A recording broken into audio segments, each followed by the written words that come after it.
An Arlington family heartbroken. Their 14-year-old died from bacterial meningitis while in the custody of the Department of Juvenile Justice in connection with a burglary. Andre Sheffield was being held at the Brevard Juvenile Detention Center in Central Florida. He had been there since April of last year. He died last week. Health officials at the juvenile lockup have given preventative medication to about 120 inmates and staff who may have been exposed to the illness, which can be spread through person-to-person contact. The teen's sister and grandmother spoke with Channel 4's Marques White, who's joining us now with what they're saying. Marques? Well, they're saying that they cannot believe this happened. They are remembering him as a funny and smart kid. He used to attend Arlington Middle School, and tonight they say that they're blaming the Department of Juvenile Justice for his death. An Arlington sister and grandmother are still in disbelief that Andre Sheffield is gone. It's really painful because me and him were like really close. I was asleep when I found out, and she called me screaming and crying and said he was gone. I just dropped to the floor, dropped my phone, everything, because I'm like, is this real? My little brother's gone. Family members say that Sheffield was taken to the Department of Juvenile Justice after violating probation when he broke into a home.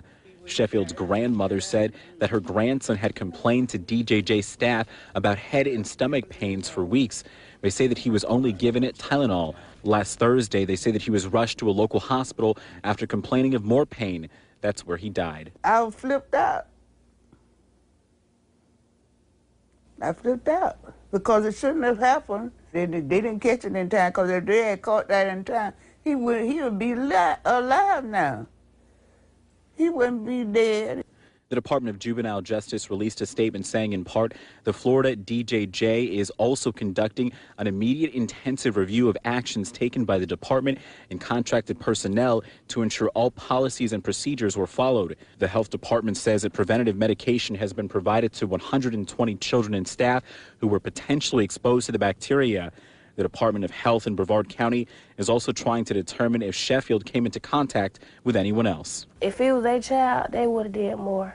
If their child said their stomach hurt, their hair, they would have did more. Those who love the teenager the most say that they will always remember him. He sent me a message in my sleep and say, I am living through you. So I'm not going to forget him ever. Now, the family says that they're considering legal action. They say they want the Department of Juvenile Justice to pay for Andre's funeral, but now they're planning to pay for his funeral. They set up a GoFundMe account. If you'd like to donate, you can head over to our website, news4jax.com.